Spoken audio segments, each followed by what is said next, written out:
You know that feeling when you're sitting in a room full of people, maybe at a party, maybe at work, maybe with your own family, and you feel completely invisible? Not because they can't see you, but because they can't see what's actually happening inside you. They see the version of you that shows up, the one that nods and smiles and says he's fine, the one that handles things, the one that doesn't complain. But underneath that surface, there's this weight you've been carrying for so long that you can't even remember what it felt like to not carry it. You've learned to be silent about your pain. You've learned to suppress everything that feels too vulnerable, too raw, too much.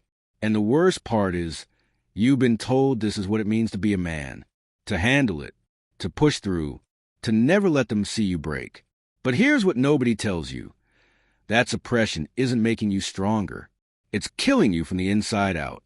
It's drowning you in a loneliness so profound that even when you're surrounded by people, you feel like you're trapped behind glass, watching life happen but never fully participating in it. And today, we need to talk about why this is happening. Why our culture has set you up to fail at the most fundamental human need, connection, and more importantly, how the wisdom of the ancient Stoics, combined with a brutally honest look at modern masculinity, can show you the way out of this prison you didn't even know you were building for yourself. Let's start with something the Stoic philosopher Epictetus understood 2,000 years ago. There are things within your control and things outside your control. This is called the dichotomy of control, and it's the foundation of all Stoic wisdom. What's outside your control? Other people's opinions of you. Whether you're seen as masculine enough, successful enough, strong enough. The economic system that demands you hustle yourself into exhaustion. The cultural narratives that tell you emotions are weakness. All of that is outside your control. But here's what is within your control. How you respond to your own emotions. Whether you choose to acknowledge your pain or suppress it. Whether you build a relationship with yourself based on honesty or on performance. Whether you speak your truth or swallow it down one more time until it becomes a tumor of resentment and depression.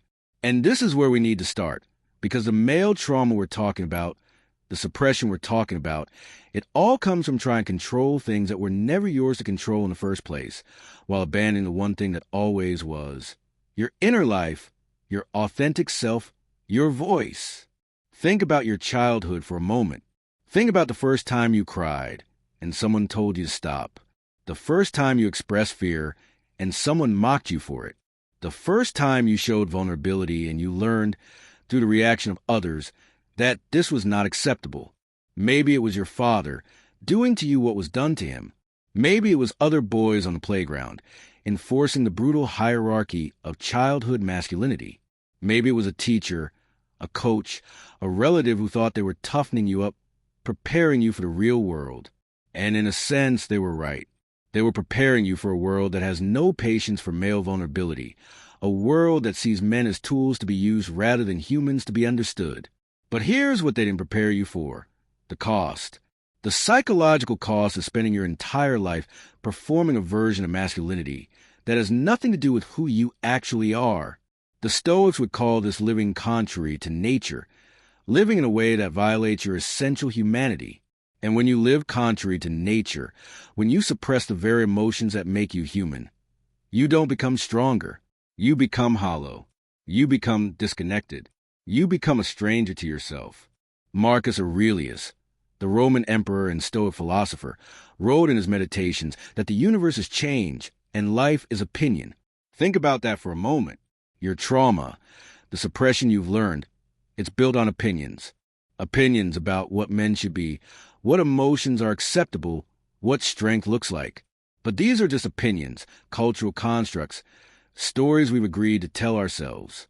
They're not truth with a capital T. They're not laws of nature. They're just opinions. And opinions can be examined, questioned, and ultimately changed. The trauma you're carrying isn't your fault. The suppression you've learned isn't a character flaw.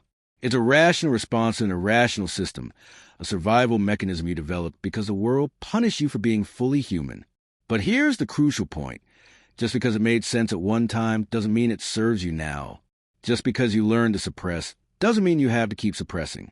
You have the power right now to begin the process of unlearning, of healing, of finding your voice again. Let's talk about what suppression actually does to you, Because this isn't just about feeling sad or lonely. This is about your physical health, your mental health, your ability to form meaningful relationships, your capacity to experience joy. When you suppress emotions, you're not making them disappear.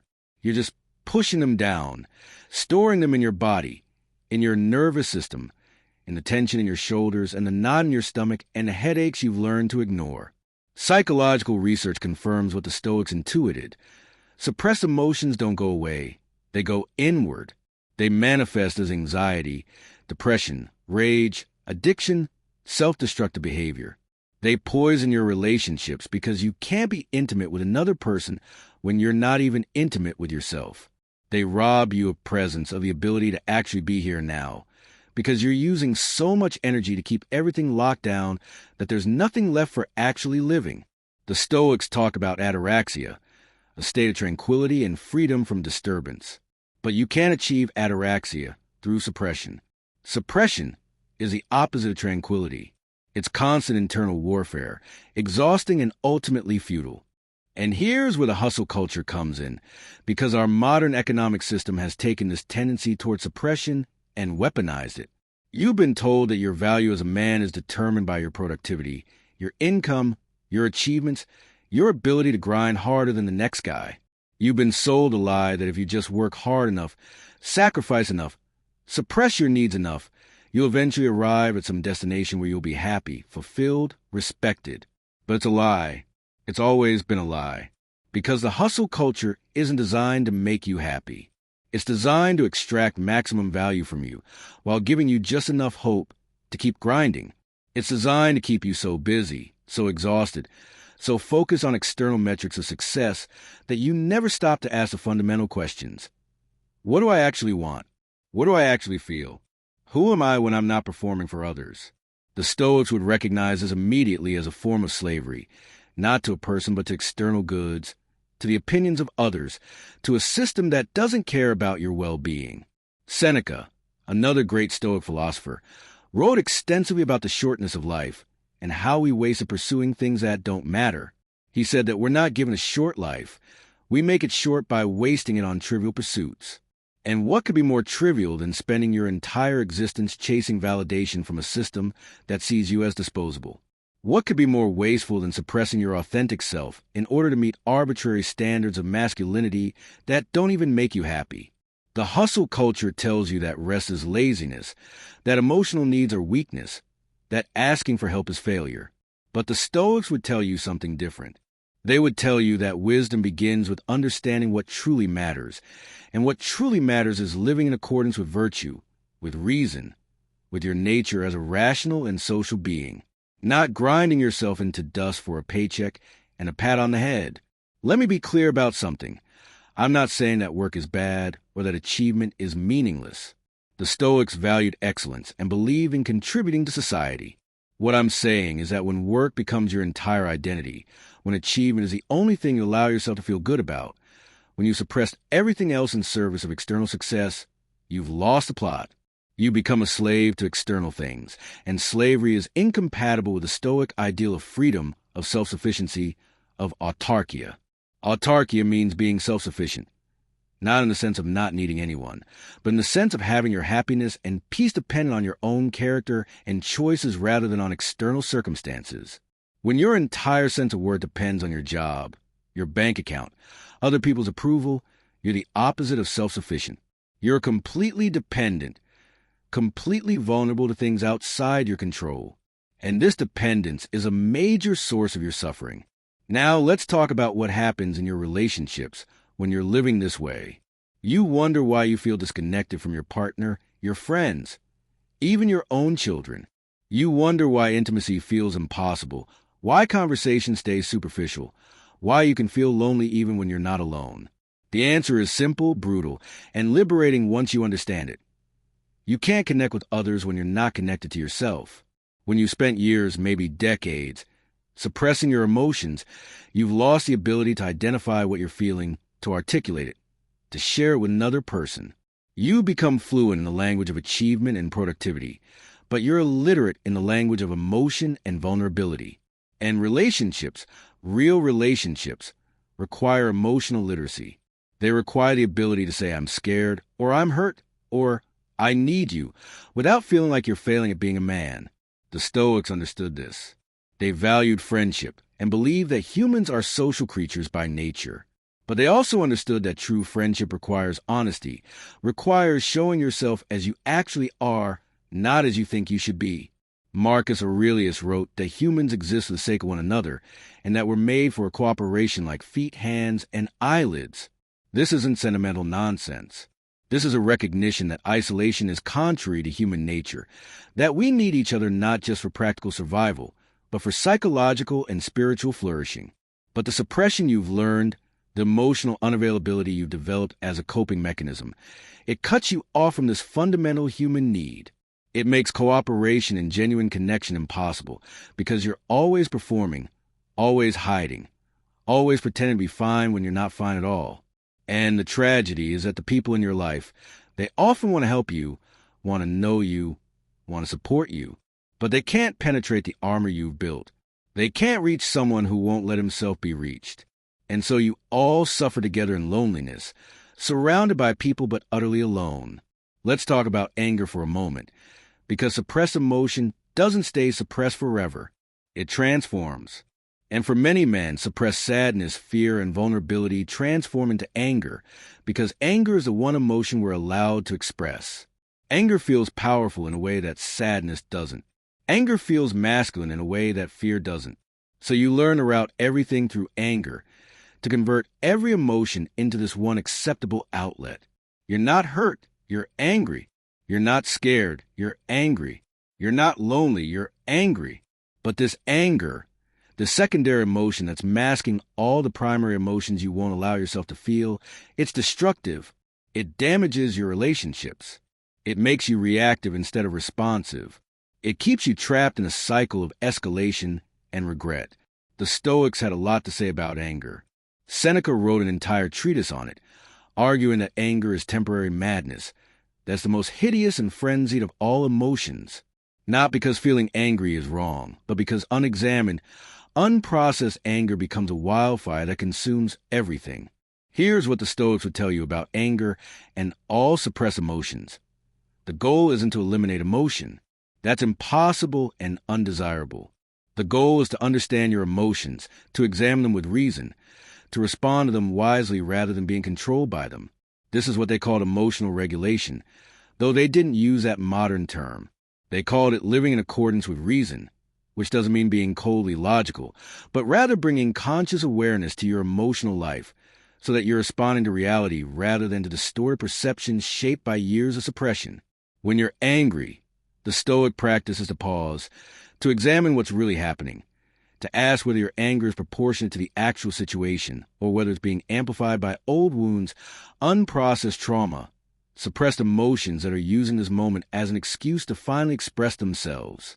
This practice, this examination, it's how you begin to heal. Now I want to address something that might be making you uncomfortable right now.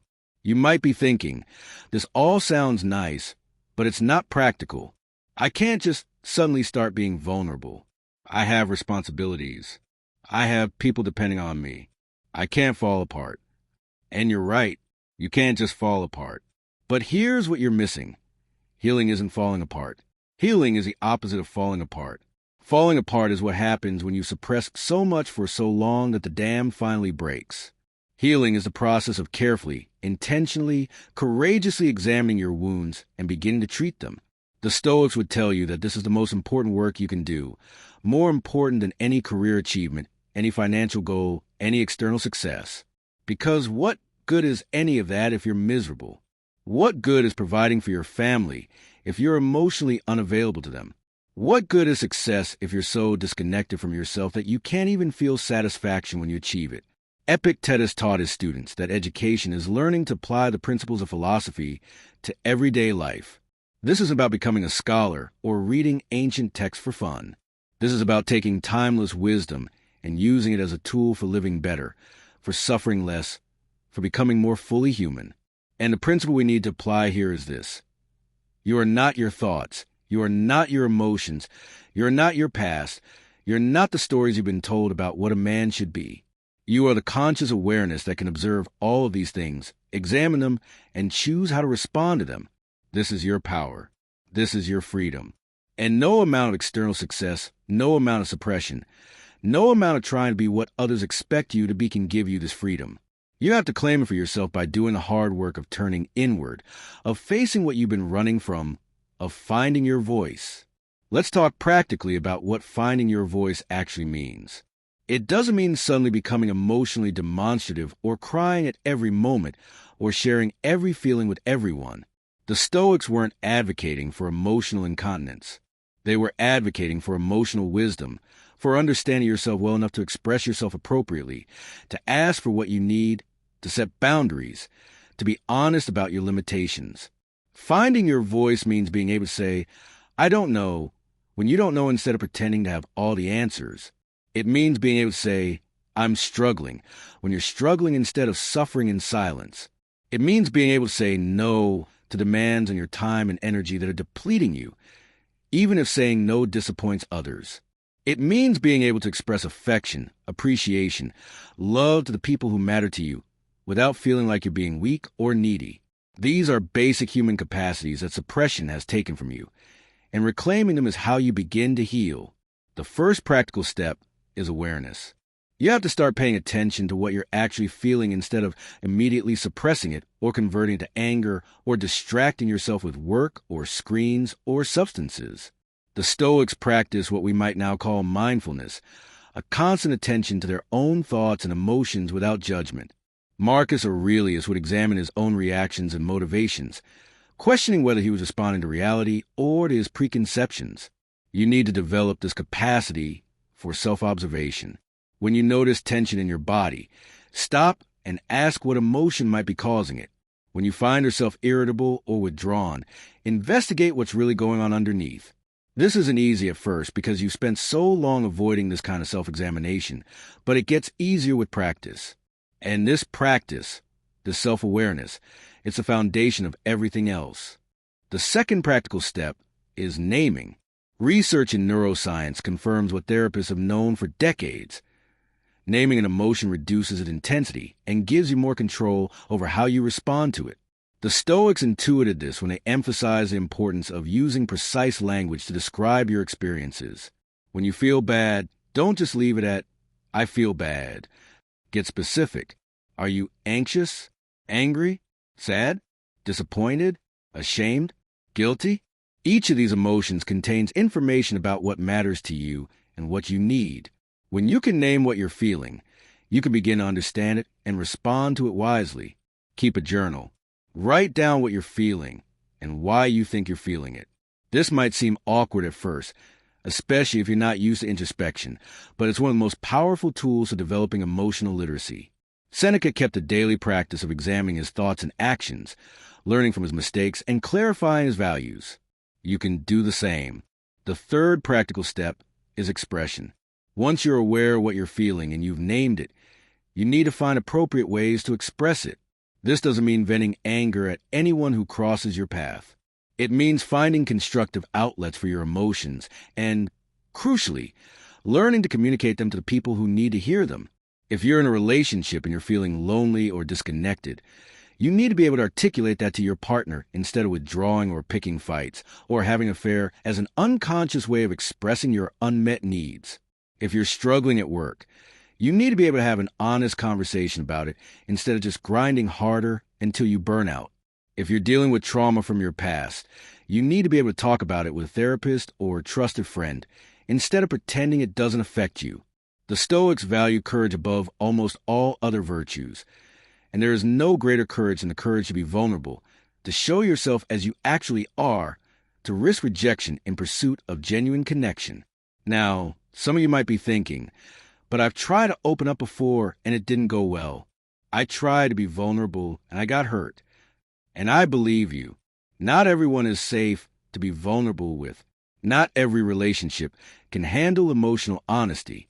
Some people are so trapped in their own suppression that your vulnerability threatens them, makes them uncomfortable, triggers their own unexamined wounds. The Stoics understood this too. Epictetus taught that you can't control how others respond to you.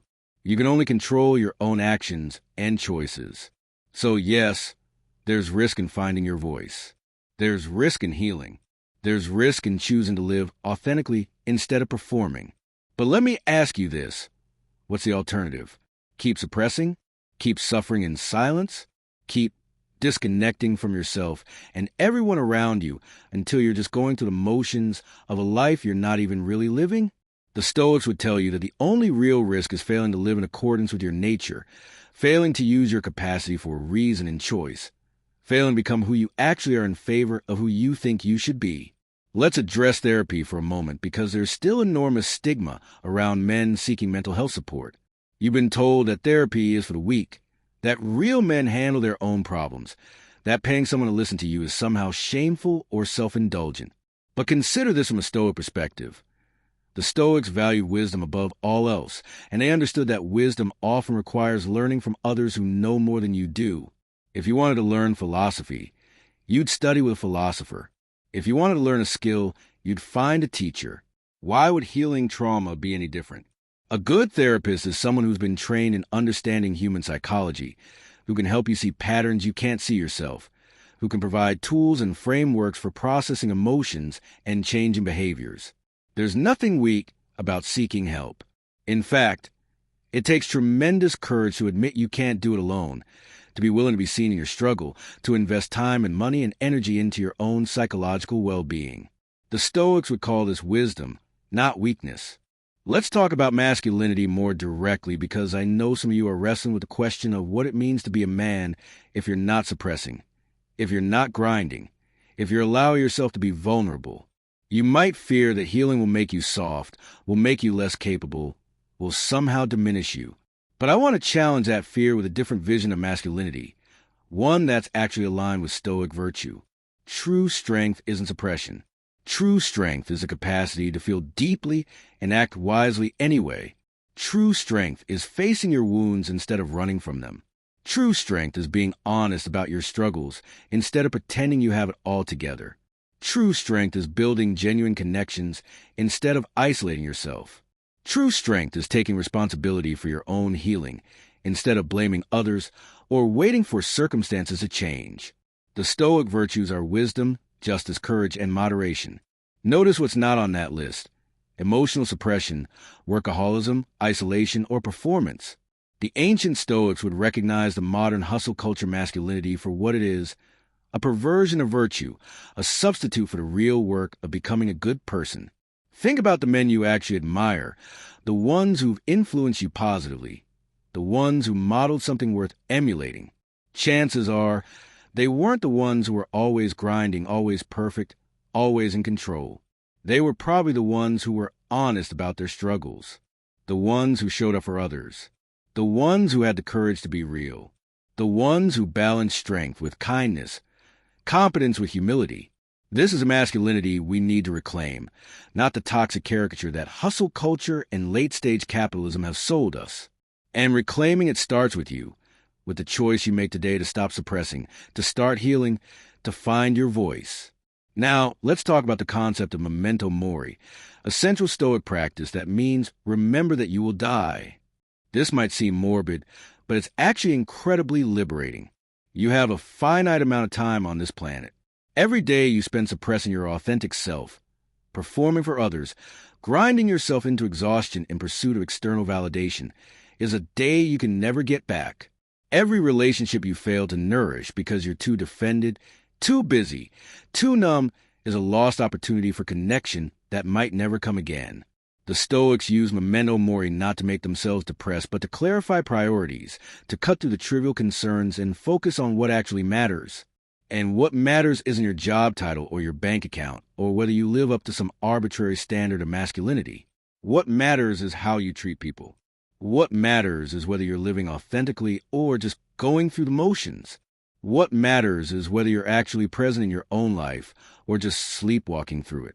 When you truly absorb the fact that your time is limited, that you're not guaranteed tomorrow, that this life is the only one you get, it becomes much easier to make the hard choices.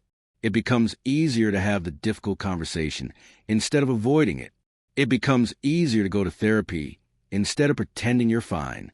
It becomes easier to set a boundary instead of people-pleasing yourself into resentment.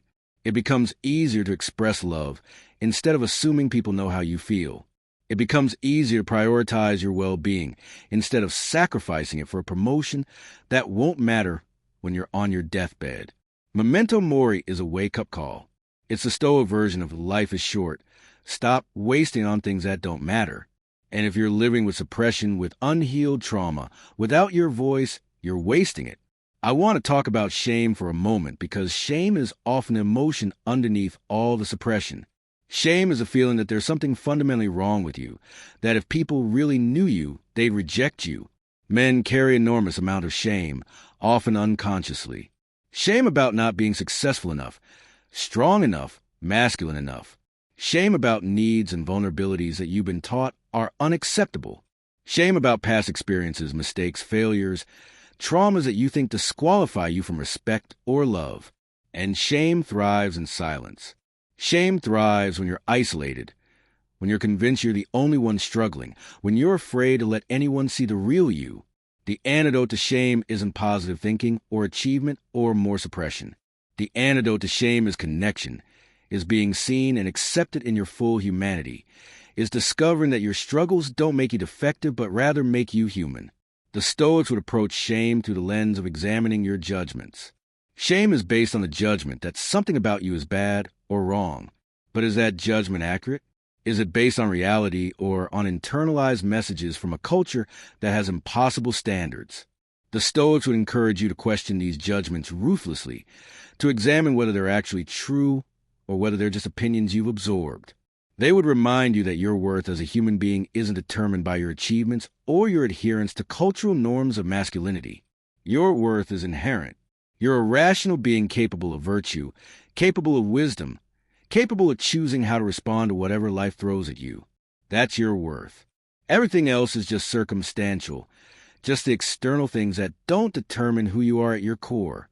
Let's talk about what healing actually looks like in practice, because I don't want you to think this is some mystical process that happens automatically once you decide to start. Healing is work. Healing is uncomfortable. Healing often feels like you're getting worse before you get better, because you're finally feeling things you've been avoiding for years. When you stop suppressing, all those emotions you've been pushing down, they're going to come up. You might cry more than you've cried in decades. You might feel anger you didn't know you were carrying. You might grieve losses you never let yourself grieve. You might experience anxiety as your nervous system adjusts to not being in constant suppression mode. This is normal. This is part of the process. The Stoics would call this the path to wisdom, the difficult journey of self-examination that leads to greater peace and freedom. But it's not easy, and I won't pretend it is. You're going to need support during this process. You're going to need people who can hold space for your emotions without trying to fix you or shut you down. This might be a therapist, a support group, trusted friends, a partner who's willing to be patient with you as you learn to be more emotionally available. The Stoics valued friendship highly and believed that we need others to help us see ourselves clearly, to challenge our errors, to support us in living virtuously. You can't heal in isolation. Connection is both the goal and the method. You heal trauma through relationship, through being seen and accepted, through practicing vulnerability in safe contexts until it becomes more natural. This is scary because it requires trusting others with parts of yourself you've kept hidden, but it's also necessary.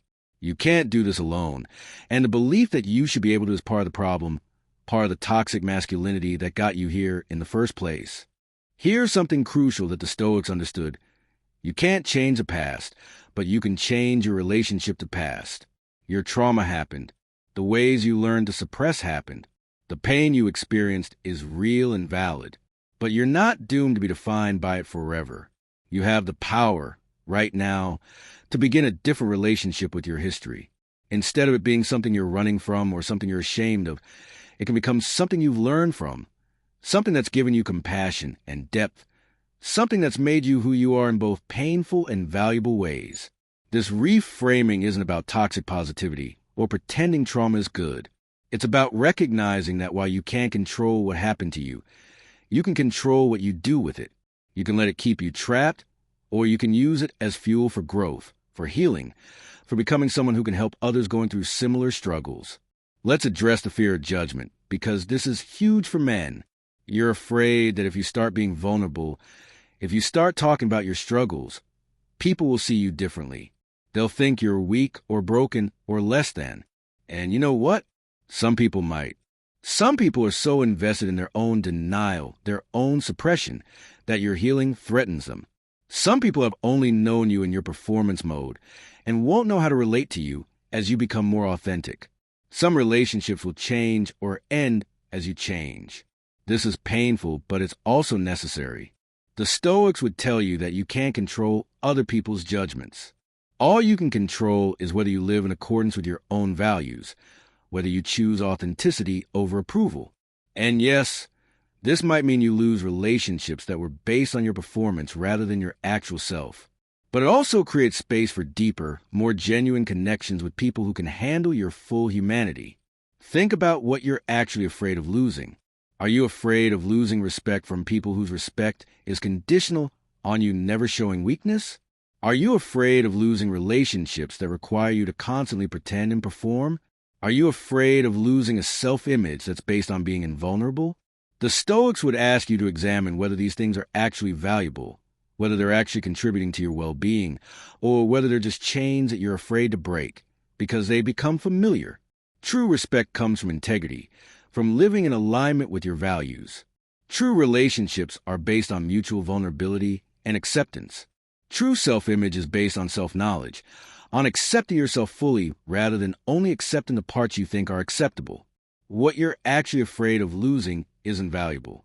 What you stand to gain is everything.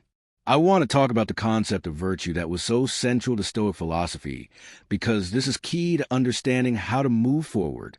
The Stoics believe that the only true good is virtue, which they define as living in accordance with reason and nature.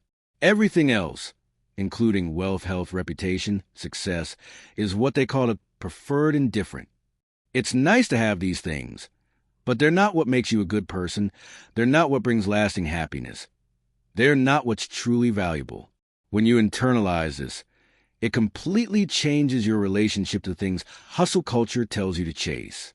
Success becomes something you can work toward without basing your entire worth on it. Other people's opinions become interesting information, but not determinative of your value. External circumstances become challenges to navigate rather than threats to your identity. And the focus shifts to what's actually within your control. Your character, your choices, your responses to what life brings you. This shift from external validation to internal virtue is a turning point in your healing journey. This is where you stop being a slave to circumstances and other people's judgments and start being free. This is where you reclaim your power. Because when your sense of worth is based on virtue, on being honest, courageous, kind, wise, just moderate, then nothing external can truly threaten you. You can lose your job and still be a person of character. You can fail at something and still be someone who tried their best. You can be rejected and still be someone worthy of love. You can struggle with mental health and still be someone of value.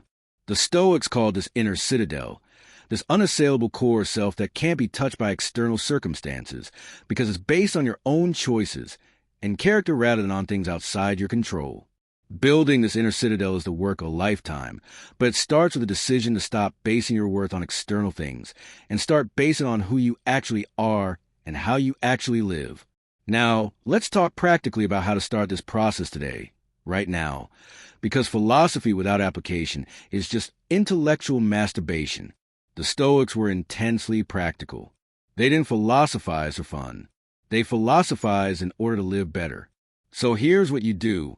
First, you make the decision. You decide right now that you're done with suppression, that you're committed to healing, that you're going to find your voice no matter how uncomfortable it gets. This decision is crucial because healing only happens when you commit to it, when you stop waiting for the perfect moment or the perfect circumstances, and you just start. Write this decision down. Make it concrete. Tell someone about it if you can. This is your stake in the ground, your declaration that things are going to be different. Second, you start the practice of daily self-examination that the Stoics used. Every evening, spend 10 minutes reviewing your day. What emotions did you feel? How did you respond to them? Did you suppress or did you acknowledge? Were there moments when you could have been more honest, more vulnerable, more authentic? What did you do well? Where can you improve? This isn't about beating yourself up. It's about bringing conscious awareness to your patterns so you can begin to change them. Marcus Aurelius did this every night, examining his thoughts and actions, learning from his mistakes, clarifying his values. If it was good enough for a Roman emperor, it's good enough for you. This practice of self-examination is how you develop self-knowledge, and self-knowledge is a foundation of all healing. Third, you identify one person in your life who you can begin to practice vulnerability with. This should be someone safe, someone who's shown themselves to be trustworthy, someone who won't use your openness against you. It might be a partner, a close friend, a therapist, a support group. Start small. You don't have to dump all your trauma on them immediately. Just practice sharing something real. Share that you've been struggling. Share that you're working on being more emotionally honest. Share one thing you're afraid of or one thing you need. Notice what happens when you do this. Notice if the world ends or if maybe, just maybe, the person responds with understanding. And it brings you closer. Each time you practice vulnerability and survive it, it gets a little easier. Each time you're honest and the connection deepens rather than breaks, you prove to yourself that emotional honesty is not only safe but necessary for real relationship. Fourth, you need to develop tools for emotional regulation because feelings are going to come up that you're not used to dealing with. This is where practices like meditation, deep breathing, exercise, journaling, therapy, creative expression come in. These aren't luxuries or signs of weakness. They're tools for processing emotion in healthy ways instead of suppressing it or exploding. The Stoics practiced meditation, though they didn't call it that.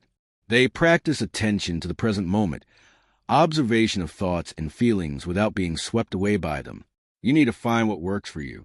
Maybe it's running or lifting weights and using physical exertion to process stress. Maybe it's sitting quietly for 10 minutes a day and just noticing what you're feeling. Maybe it's writing in a journal or drawing or playing music. The specific tool doesn't matter as much as the commitment to having tools and using them regularly. Fifth, you need to educate yourself about trauma and emotional health because you can't heal what you don't understand. Read books about trauma. Listen to podcasts about men's mental health. Learn about how suppression affects the nervous system. Understand the neuroscience of emotion. The more you understand about what's happening inside you, the less scary it becomes and the more equipped you are to work with it. Knowledge is power, and in this case, knowledge is also healing. The Stoics valued learning and believed that philosophy, the love of wisdom, was a lifelong pursuit. Treat your healing the same way. You're not going to figure it all out in a week or a month. This is a journey that will continue for the rest of your life. And that's okay. Each piece of understanding you gain, each insight into your own patterns, each tool you add to your toolkit, makes you more capable of living with wisdom and authenticity. 6, you need to start setting boundaries, which is one of the most important and most difficult aspects of finding your voice. Boundaries are how you protect your energy, your time, your emotional well-being. They're how you say no to demands that are depleting you, how you stop overextending yourself to please others, how you create space for your own needs. If you spend your whole life suppressing and performing, you probably have terrible boundaries. You probably say yes when you mean no. You probably let people treat you in ways that aren't acceptable. You probably sacrifice your own well-being for others to the point of resentment. The Stoics would tell you that this isn't virtue. It's foolishness. True justice, one of the cardinal Stoic virtues, includes treating yourself justly, not just others. You can't pour from an empty cup. You can't be there for others if you're completely depleted. Setting boundaries isn't selfish. It's necessary for sustainable relationships and for your own survival. Setting boundaries will feel uncomfortable at first, maybe even terrifying, because you're going to disappoint people. You're going to have to say no to your boss when he asks you to work another weekend. You're going to have to tell your parents that you can't come to every family event. You're going to have to let your friends know that you're not available to solve all their problems while neglecting your own. You're going to have to tell your partner that you need time alone to process your emotions. And some people aren't going to like this. Some people have benefited from your boundaryless existence, from your willingness to sacrifice yourself, and they're going to resist when you start protecting yourself. The Stoics would remind you that you can't control their reaction. You can only control your choice to live with integrity, to honor your own needs, to stop betraying yourself in order to keep others comfortable. Let's talk about the role of forgiveness and healing, because this is crucial and often misunderstood. Forgiveness doesn't mean excusing what happened to you. It doesn't mean pretending you weren't hurt. It doesn't mean reconciling with people who harmed you. Forgiveness is an internal process of releasing the grip that resentment and anger have on you. It's recognizing that holding on to hatred and bitterness hurts you more than it hurts the people who wronged you. The Stoics understood this deeply. Marcus Aurelius wrote about the futility of anger toward others, noting that people who hurt you are often acting out of ignorance, their own wounds, their own limited understanding. This doesn't make what they did okay, but it does free you from the prison of resentment. When you can understand that your father suppressed your emotions because his emotions were suppressed, that the culture that shamed you was itself sick, that the people who hurt you were often hurt themselves, you don't have to carry the weight of their actions anymore. Forgiveness is also about forgiving yourself, which might be even harder. You need to forgive yourself for the years you spent suppressing, for the relationships you damaged because you couldn't be emotionally available, for the opportunities you missed because you were too afraid to be vulnerable, for the pain you caused others because you were in pain yourself, for all the ways you weren't perfect, weren't strong enough, weren't what you thought you should be. The Stoics would tell you that you did the best you could with the understanding you had at the time. You can't change the past. You can only learn from it and choose differently going forward. Self-forgiveness isn't about excusing your mistakes. It's about recognizing your humanity, accepting that growth is a process, and choosing to be compassionate with yourself the way you would be with someone else you care about. I want to address something that might be coming up for some of you. The question of whether all of this emotional work is just self-indulgent navel-gazing, whether you shouldn't just tough it out and keep going. After all, previous generations didn't talk about trauma and mental health, and they survived, right? This is the voice of internalized toxic masculinity, and it needs to be challenged directly. First, previous generations didn't survive unscathed. They survived with high rates of alcoholism, domestic violence, suicide, stress-related illness, broken relationships, and profound unhappiness that they passed on to their children. They survived by numbing themselves and making everyone around them suffer the consequences of their unprocessed pain. That's not a model worth emulating. Second, the fact that things could be worse doesn't mean they should stay the way they are. The Stoics were all about continuous improvement, about using reason to live better lives. They would see refusing to address psychological suffering as a failure of wisdom, not a demonstration of strength. The question isn't whether you can survive while suppressing. Obviously, you can. You've been doing it for years. The question is whether you want to merely survive or whether you want to actually live, to actually thrive, to actually experience the fullness of human existence, including joy, connection, meaning, and peace. The question is whether you want to be free or whether you want to remain a slave to fear, shame, and cultural conditioning. The question is whether you want to be present in your own life or whether you want to keep sleepwalking through it, numbed out and disconnected until you die. When you frame it that way, the choice becomes obvious. Healing isn't self-indulgent. Healing is essential. Healing is how you reclaim your life. Healing is how you break the cycle, so you don't pass your trauma on to the next generation. Healing is the most important work you'll ever do. Let's talk about what changes when you do this work, when you commit to healing, when you find your voice. First, your relationship with yourself fundamentally shifts. You stop being at war with yourself. You stop hating the parts of you that feel, that need, that struggle. You develop what the Stoics would call self-knowledge and what modern psychology calls self-compassion. You can look at yourself honestly, see both your strengths and your weaknesses, your virtues and your flaws, and accept all of it as part being human. This doesn't mean you stop growing or improving.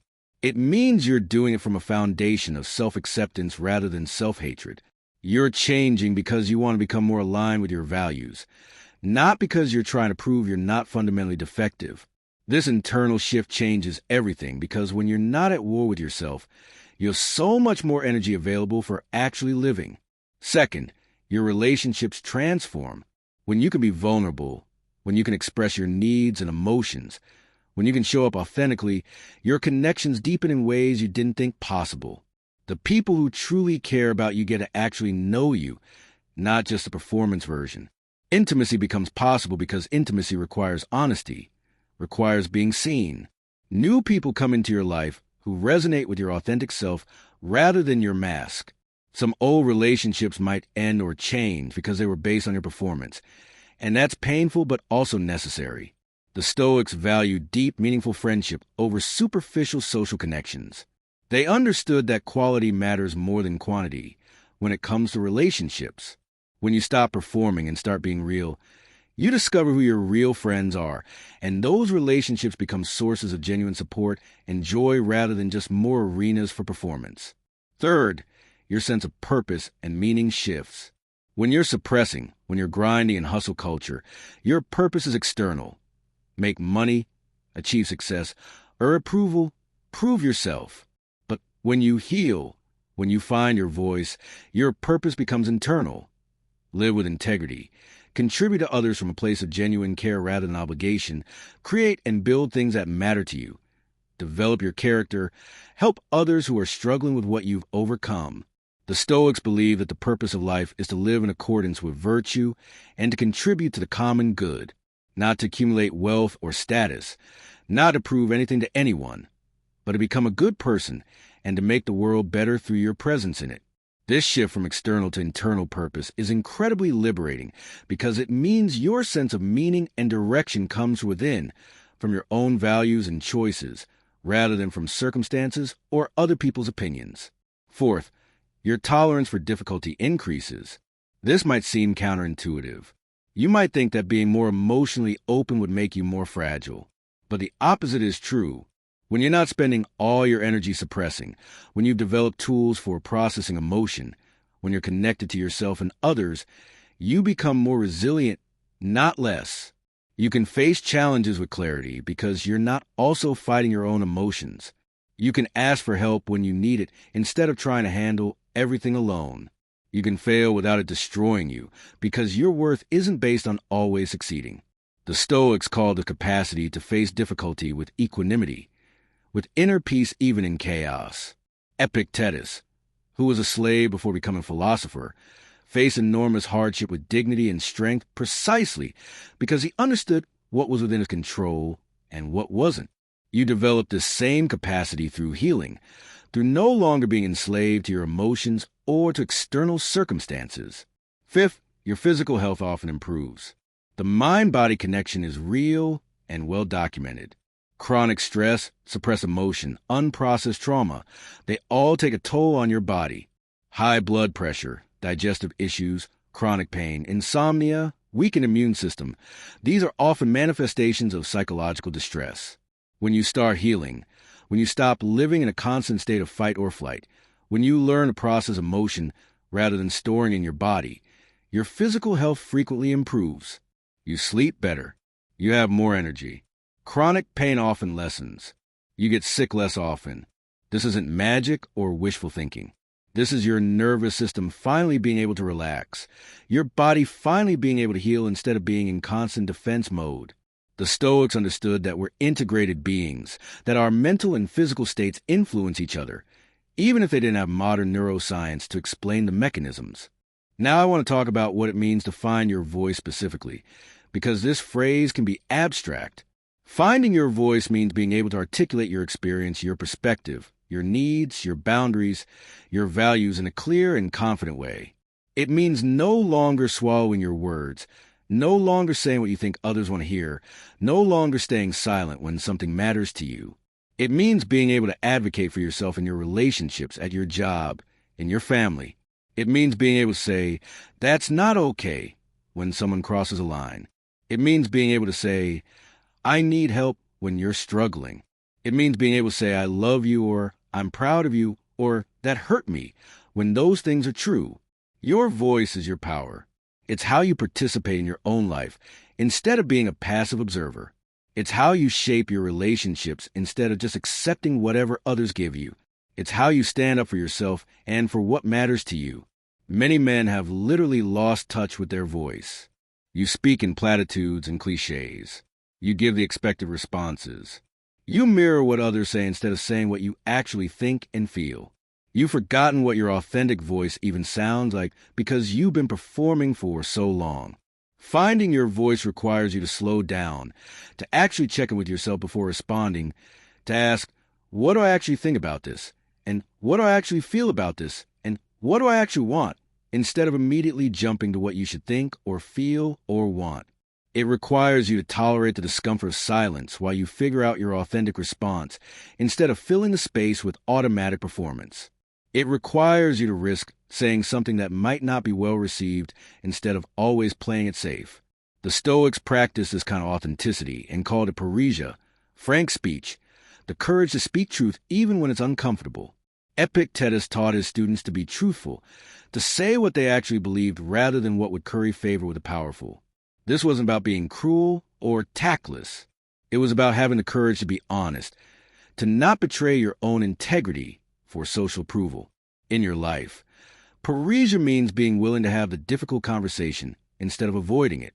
It means being willing to disagree instead of always going along to get along. It means being willing to share your actual opinion instead of just echoing the consensus. It means being willing to be yourself instead of being whoever you think others want you to be. This is scary because it means you might face rejection, criticism, conflict. But it's also the only path to genuine connection and authentic living. Let me tell you what happens when you don't find your voice, when you continue to suppress, when you refuse to heal. You become increasingly disconnected from yourself and everyone around you. Your relationships become more superficial, more transactional, more empty. Your work becomes just a grind, just a way to pass time until you die, devoid of meaning or satisfaction. Your emotions don't disappear, they just come out sideways. In passive aggression, in substance abuse, in risky behaviors, in depression that you try to explain away as just being tired. Your body keeps a score, accumulating stress and tension until it breaks down in illness. You might achieve all the external markers of success and still feel empty, still feel like something essential is missing, because what's missing is you, the real you. The authentic you who has needs and feelings and vulnerabilities and depth. That version of you is buried under years of performance and suppression.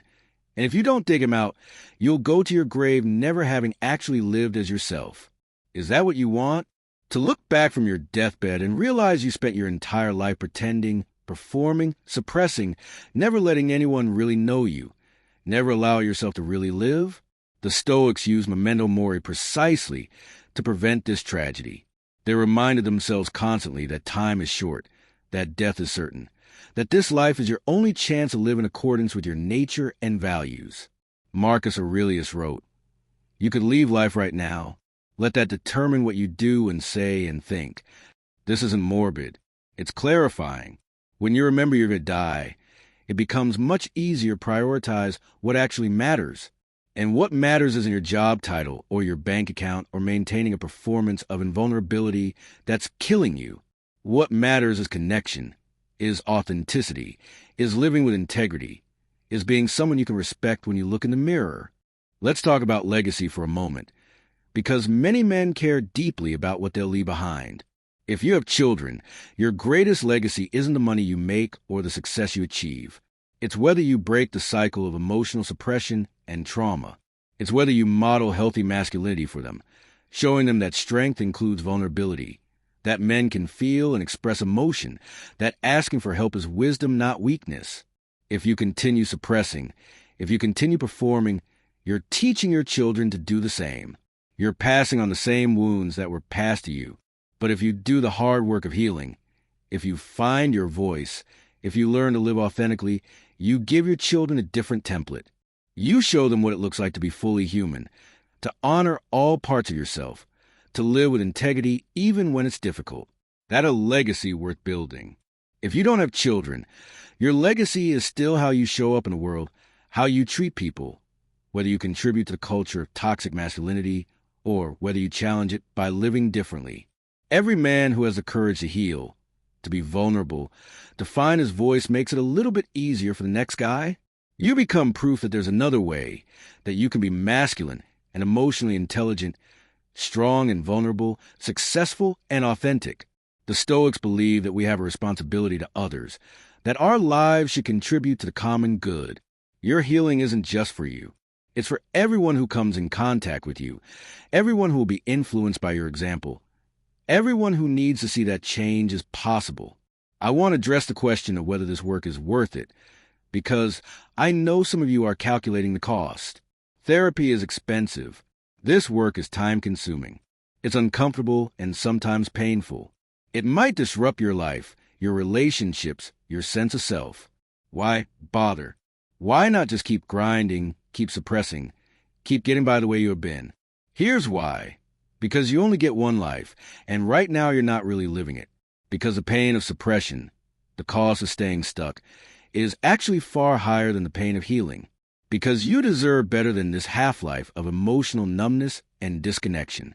Because the people you love deserve to actually know you and be known by you. Because there's a version of you that's freer, more peaceful, more connected, more alive, and he's waiting for you to do the work to become him. The Stoics would tell you that the only thing worth pursuing in life is virtue, is excellence of character, is becoming the best version of yourself. Everything else is secondary. And you cannot become the best version of yourself while you're suppressing, performing, betraying your own nature. The investment in healing returns dividends for the rest of your life. Every skill you develop, every insight you gain, every wound you address makes everything easier, makes relationships easier, makes work easier, makes being alive easier. You stop wasting energy on suppression and performance and suddenly have that energy available for creativity, for joy, for connection, for contribution. You stop being at war with yourself and suddenly have peace, have the kind of inner calm that the Stoics called ataraxia. You stop being enslaved to external validation and suddenly have freedom, have autonomy, have the ability to make choices based on your own values rather than on fear and shame and cultural conditioning. This is worth pursuing. This is worth whatever it costs. This is the work that actually matters. Let me talk about what courage really means in the context of healing, because I think there's confusion about this. Courage doesn't mean you're not afraid. Courage means you act despite your fear. You do what needs to be done even though it terrifies you. The bravest thing most men will ever do is admit they're struggling, reach out for help, allow themselves to be vulnerable. This takes more courage than any physical feat, more courage than success in business or sports or any external domain. Because this courage requires you to go against everything you've been taught about masculinity, to risk the judgment and rejection you've been conditioned to fear. The Stoics identified courage as one of the 4 cardinal virtues, and they understood that true courage isn't about being fearless. It's about doing what's right even when you're afraid. And healing is right. Finding your voice is right. Living authentically is right, even though it's scary. You're going to need courage when you first admit to yourself that you're not okay, that the suppression isn't working, that you need to change. You're going to need courage when you reach out to a therapist for the first time. You're going to need courage when you have that first honest conversation with your partner about your struggles. You're going to need courage when you start setting boundaries and people push back. You're going to need courage when you feel emotions you've been avoiding for decades, and you don't immediately try to shut them down. You're going to need courage every single day as you practice being more authentic, more vulnerable, more real. And you have that courage. It's already inside you. You've survived everything up to this point, haven't you? You've endured years of suppression, of loneliness, of disconnection. You've faced external challenges, met external demands. You have courage. You just need to redirect it inward, to apply it to the most important work of your life. The Stoics had a practice called negative visualization, where they would imagine losing the things they valued in order to appreciate them more fully and prepare themselves mentally for loss. I want you to do a version of this right now. Imagine yourself 10 years from now if nothing changes. You're still suppressing. You're still grinding. You're still performing. You're still lonely even when you're not alone. You're still disconnected from yourself and everyone around you. What does that look like? What does that feel like? Really sit with it. Now imagine yourself 10 years from now if you do this work. You've been to therapy. You've processed your trauma. You've learned to express emotions. You've found your voice. You have deeper connections. You're more at peace with yourself. You're living with integrity and authenticity. What does that look like? What does that feel like? The choice between these two futures is the choice you're making right now, today, in this moment. Every day you delay is a day spent in the first future instead of the second. Every day you avoid this work is a day you're not really living. The Stoics would tell you that we don't have endless time to waste, that we need to start living in accordance with wisdom immediately, not someday when circumstances are perfect. There will never be a perfect time to start healing. There will always be reasons to delay, to tell yourself you're too busy, too stressed, that you'll deal with it later. But later never comes. Later is just another way of saying never. The only time you have is now. The only choice you can make is the one right in front of you. And the choice is simple. Even if it's not easy, continue suppressing or start healing. Continue performing or start being authentic. Continue being voiceless or start finding your voice. I want to talk about what community means in this context, because healing doesn't happen in isolation. You need other men who understand what you're going through, who are doing this work alongside you, who can reflect back to you that you're not alone, that your struggles are valid, that change is possible. This might be a men's group, a therapy group, an online community, friendships with other men who are committed to emotional growth. The isolation that comes with male suppression is one of its worst features. You think you're the only one struggling, the only one who's not as strong as he should be, the only one who's lonely and hurting behind the mask. But you're not. There are millions of men dealing with the same thing, conditioned by the same toxic culture, carrying the same wounds. When you find community with other men who are willing to be honest, who are doing their own healing work, it's transformative. You realize you're not defective. You're not weak. You're human, dealing with very human struggles in a culture that's made it almost impossible for men to be human. The Stoics value community and believe that humans are social creatures who need each other. Epictetus taught that we should see ourselves as citizens of the world, connected to all of humanity. You're not meant to do this alone. You're not meant to be an island, self-sufficient in the sense of not needing anyone. True self-sufficiency, autarky in the Stoic sense, means your happiness isn't dependent on external circumstances. But it doesn't mean you don't need connection, support, community. Finding or building community with other men who are committed to healing is one of the most powerful things you can do. It normalizes the work. It provides accountability. It gives you people to learn from and with. It reminds you that you're part of something larger than yourself, that your healing contributes to a cultural shift toward healthier masculinity. Let's address the specific trauma that many men carry around their fathers, because this is huge.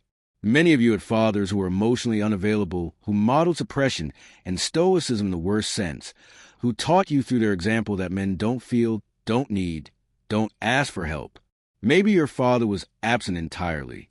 Maybe he was present but distant. Maybe he was critical, demanding, impossible to please. Maybe he was kind but just didn't have the tools to be emotionally connected. Most fathers are doing the best they can with what they were given, and what they were given was the same toxic masculinity that's been passed down through generations. Understanding this doesn't erase your pain, but it does help you see your father as a human being who was also wounded, who was also conditioned, who was also doing what he thought he was supposed to do. The work here is complex. It's grieving the father you needed but didn't have. It's accepting the father you actually have or had, with all his limitations.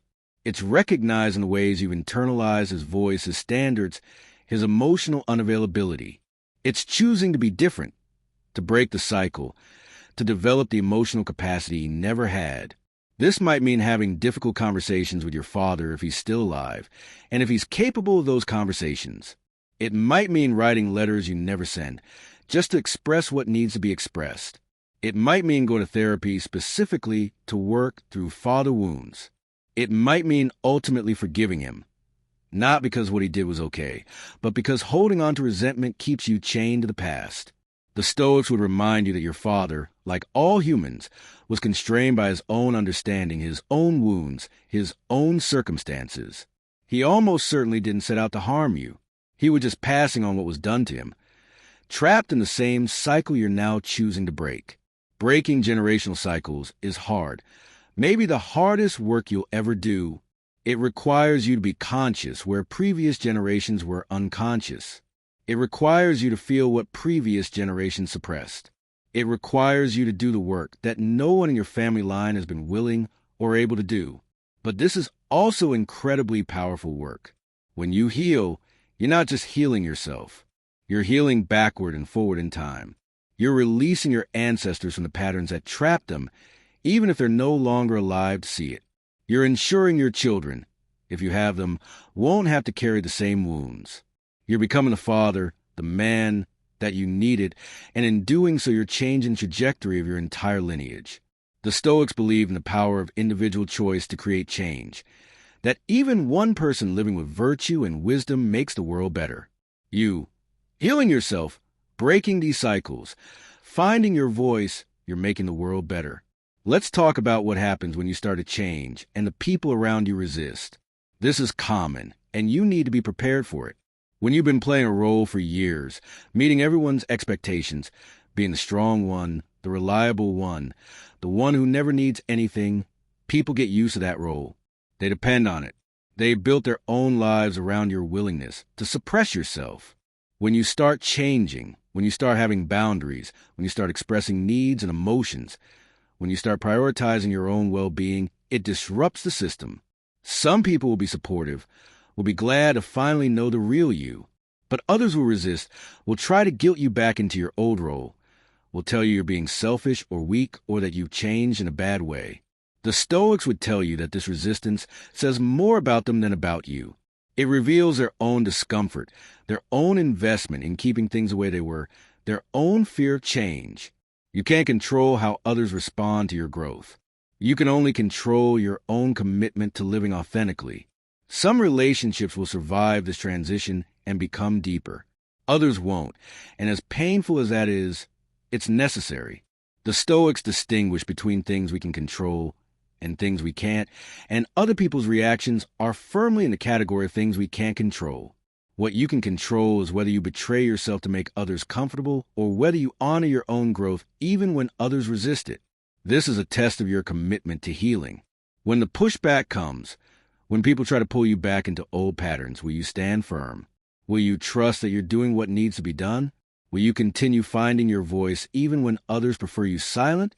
Your answers to these questions will determine whether your healing is real and lasting or just a temporary experiment you abandon when it gets uncomfortable. I want to talk about the relationship between physical fitness and emotional healing because there's an important connection here. Many men focus exclusively on physical strength, on building their bodies, on athletic achievement, as a way of avoiding emotional work. The gym becomes another arena for performance, another way to feel strong, without actually addressing the suppression and trauma. But physical and emotional strength should complement each other, not be substitutes for each other. When you exercise, you're not just building muscle. You're also processing stress, regulating your nervous system, creating a healthy outlet for energy and emotion. The key is to use physical activity as a support for healing rather than as an avoidance strategy. Exercise because it feels good, because it helps you process emotion, because it's a way of caring for yourself, not because you're trying to prove something or because you think a better body will finally make you acceptable. The Stoics valued physical health, but didn't fetishize it. They recognized the body as important, but not as the source of your worth or happiness. Marcus Aurelius, despite being physically weak and chronically ill for much of his life, was one of the greatest Stoic philosophers because he understood that virtue and character matter more than physical condition. Your worth isn't determined by your body, by how much you can lift, or how you look with your shirt off. Your worth is determined by your character, by how you treat people, by whether you're living with integrity and authenticity. Use physical fitness as a tool for well-being, not as another way to perform or prove yourself. And understand that no amount of physical strength will compensate for emotional suppression. You need both. You need to be strong in your body and strong in your emotional capacity, capable of both physical and psychological resilience. Let me address addiction specifically because many men use substances or behaviors to manage the pain of suppression. Alcohol, drugs, pornography, gambling, work, exercise, video games, anything that numbs you or distracts you from your inner life can become an addiction when you're trying to avoid your emotions. If you're struggling with addiction, you need to understand that it's a symptom of the suppression, not the root problem. You're not weak-willed or morally deficient. You're self-medicating, Try to manage psychological pain with the tools you have available. The solution isn't just willpower or trying harder. The solution is addressing the underlying pain, the suppression, the trauma that makes the addiction necessary. This almost always requires professional help, whether that's therapy, a 12-step program, or other specialized treatment. The Stoics understood that we can't solve problems at the same level of thinking that created them, that sometimes we need outside perspective and help to see clearly. If you're dealing with addiction, getting help is not weakness. It's wisdom. It's recognizing that you've tried to handle this alone, and it hasn't worked, and that continuing to try the same approach while expecting different results is foolish. The courage to admit you need help, to ask for it, to accept it, that's the kind of courage that actually matters. That's the courage that saves your life. And getting help for addiction is often the doorway to deeper healing work. Because once you're no longer numbing yourself, you have to face what you were numbing. This is hard. This is why many people relapse, because facing the underlying pain is so difficult. But it's also the only path to real freedom. The Stoics would tell you that you're currently enslaved to the substance or behavior you're addicted to, and that freedom requires facing what's underneath, doing the hard work of healing. Let's talk about success and ambition in a healthier context, because I don't want you to think I'm saying you shouldn't work hard or pursue goals. The Stoics valued excellence and believed in contributing meaningfully to society. The problem isn't ambition itself. The problem is when ambition is motivated by trying to prove your worth, by trying to earn love and acceptance, by trying to fill the void created by suppression. When ambition comes from a place of inner lack, of trying to compensate for feeling fundamentally defective, it's never satisfied. You achieve one goal and immediately need the next. You make a certain amount of money, and it's not enough. You reach a certain level, and it doesn't bring the peace or happiness you expected. This is hustle culture ambition. Ambition as avoidance. Ambition as performance. But there's another kind of ambition that comes from inner fullness, from knowing your worth isn't dependent on your achievements, from genuine desire to create or contribute or master something. This kind of ambition is sustainable because it's not desperate. It can enjoy the process, not just chase the outcome. It can accept failure as learning rather than as proof of worthlessness. When you do the work of healing, when you find your voice, when you build your sense of worth on your character rather than your achievements, your relationship with work and ambition changes. You can still work hard, but you're not working from a place of fear. You're not sacrificing your health, your relationships, your well-being in service of achievement. You can set boundaries. You can rest without guilt. You can pursue excellence in what matters to you without needing to be excellent at everything. You can fail without it destroying you. The Stoics call this pursuing preferred indifference, working toward external goals while remembering they're not what makes you a good person, not what brings lasting happiness. Success becomes something you pursue with wisdom and moderation rather than with desperate, unhealthy obsession. And ironically, this healthier relationship with ambition often leads to better results because you're not sabotaging yourself with burnout. You're not damaging the relationships and health that support your work. You're not operating from a place of fear and desperation. I want to come back to the concept of finding your voice in relationships, particularly romantic relationships, because this is where suppression does some of its worst damage. Intimacy requires emotional honesty, requires being able to share your inner world, requires vulnerability. When you're suppressing, when you've lost your voice, you can have sex, but you can't have intimacy. You can cohabitate, but you can't truly connect. You can be in a relationship in the technical sense while being completely alone. Your partner knows a performance version of you, but not the real you. They can't support you because they don't know what you're struggling with. They can't love you fully because they don't fully know you. And you're probably frustrated because you want connection but don't know how to create it. And you might even blame your partner for not understanding you when the truth is you're not letting yourself be understood.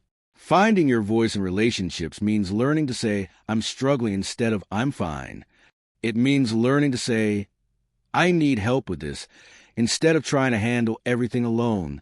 It means learning to say, I'm hurt by what you said, instead of shutting down or getting angry. It means learning to ask for what you need sexually, emotionally, practically instead of expecting your partner to read your mind. It means learning to express appreciation and affection instead of assuming your partner knows how you feel. It means learning to have the difficult conversations instead of avoiding them until resentment builds to crisis levels. None of this is natural or easy if you spend your life suppressing. You might feel ridiculous or uncomfortable or exposed, but this is what real intimacy requires. This is what allows another person to actually know you and for you to actually know them. And this is what transforms a relationship from two people living parallel lives to two people actually sharing a life together. Your partner might actually be relieved when you start finding your voice, when you start being more emotionally available. They might have been feeling the distance, the loneliness of being with someone who's always behind a wall. Or they might resist it, might not know how to handle this new version of you, might be threatened by your growth if their own suppression is still intact. You can't predict or control their response. What you can do is communicate clearly about what you're working on, why it matters, what you need from them in terms of support or patience. You can invite them into your process without demanding they join you. And you can make it clear that you're committed to this growth, that it's non-negotiable, even as you remain open to figuring out together how the relationship needs to adapt. The Stoics, tentar novum enie, value partnership and believe that good relationships are built on mutual honesty and virtue. If your relationship can't survive you becoming more authentic, more emotionally honest, more fully yourself, then it wasn't actually serving either of you well. Let's talk about what it means to practice self-compassion, because this is something most men struggle with intensely. You probably spend your whole life being hard on yourself, criticizing yourself, demanding more of yourself, never feeling like you're enough. The voice in your head is probably brutal, constantly judging you, finding fault, comparing you to others, and finding you lacking. This internal critic often sounds like your father, your coaches, the bullies from childhood, the culture's messages about what men should be. You've internalized all these harsh voices and turned them on yourself, and now you're your own worst enemy. The Stoics understood the importance of self-examination, but they also understood the difference between honest assessment and cruel self-judgment. Marcus Aurelius wrote with compassion about his own struggles and mistakes. He examined himself to learn and improve, not to condemn himself. Self-compassion means treating yourself the way you treat a good friend who is struggling. It means recognizing that you're human, that you'll make mistakes, that you'll have limitations, that you'll struggle sometimes, and that none of this makes you defective or worthless. It means speaking to yourself with kindness instead of cruelty. When you make a mistake, instead of, "I'm such an idiot, I can't do anything right. That didn't work out the way I hoped. What can I learn from this?" When you're struggling with something, instead of, "I should be stronger, I should be able to handle this. This is really hard right now. What support do I need?" This doesn't mean making excuses or avoiding responsibility. It means holding yourself accountable with kindness rather than with cruelty. The Stoics would say that cruel self-judgment doesn't help you improve. It just makes you suffer more. Compassionate self-examination, on the other hand, allows you to see clearly, learn effectively, and change sustainably. Practicing self-compassion is especially important when you're doing healing work, because you're going to stumble. You're going to have moments where you fall back into old patterns, where you suppress instead of expressing, where you perform instead of being authentic. You're going to have days where you feel like you're not making progress, where you doubt whether any of this matters. This is normal. This is part of the process. The question is how you respond to these moments. Do you use them as evidence that you're hopeless, that you'll never change, that you might as well give up? Or do you treat yourself with compassion, recognize that change is a process, learn from what happened, and keep going? The Stoics understood that setbacks are part of growth, that even wise people make mistakes, that what matters is how you respond to difficulty, not whether you avoid it entirely. Let me talk about the specific practice of journaling, because this is one of the most powerful tools for finding your voice and processing emotion. The Stoics, particularly Marcus Aurelius, used journaling as a way of examining their thoughts, clarifying their values, and working through challenges. His Meditations, one of the most famous philosophical texts ever written, was actually his personal journal, never intended for publication. You don't need to write anything profound or publishable. You just need to write honestly. Write about what you're feeling. Write about what happened during your day and how it affected you. Write about your fears, your hopes, your struggles. Write about the patterns you're noticing in yourself. Write about what you want to change and why. Write about memories that are surfacing as you do this work. Write letters to people you need to say things to, even if you never send them. The act of writing forces you to slow down and examine your inner experience. It helps you identify and name emotions. It creates distance between you and your thoughts and feelings, allowing you to observe them rather than being completely identified with them. It reveals patterns you might not otherwise notice. It tracks your progress over time, so you can see how you're changing. It gives you a safe place to express things you're not ready to share with others yet. It helps you figure out what you actually think and feel, separate from what you think you should think and feel. You don't need a special notebook or a perfect system. You just need to write regularly, even if it's just for 10 minutes a day. The Stoics believed in daily practice, in making philosophy a way of life rather than just abstract theory. Journaling is how you make healing a daily practice, how you integrate it into your actual life rather than treating it as something you'll get to someday. Let's address the question of masculinity directly, because a lot of your resistance to healing probably comes from the fear that you'll be less a man if you're emotional, vulnerable, authentic. You've been sold a version of masculinity that's incredibly narrow and incredibly damaging. Stoic in the worst sense, emotionless, unfeeling, independent to the point of isolation, strong in a way that leaves no room for struggle or need, successful according to very specific external metrics. This version of masculinity is killing you. It's making you sick, lonely, depressed, disconnected. And it's not even based on anything real. It's a cultural construct, a story we tell, that changes over time and across cultures. In other times and places, men express emotion freely, depended on each other, valued connection over conquest. The masculinity you're trying to live up to is largely a product of industrial capitalism, designed to create workers who won't complain, won't need anything, will just keep producing until they die. Real masculinity, healthy masculinity, includes emotional depth, includes vulnerability, includes interdependence, includes the courage to be authentic even when it's scary. The strongest men are the ones who can face their own inner experience without flinching, who can admit when they're struggling, who can ask for help when they need it, who can be tender as well as tough, who can connect deeply with others, who can show up fully as themselves. Think about the men you actually respect most deeply. I bet they're not the ones who are perfectly invulnerable and emotionless. They're probably the ones who have wisdom, who've been through things and grown from them, who treat others well, who have integrity, who are real. That's what you should be aspiring to, not some impossible standard of never struggling, never feeling, never needing anyone.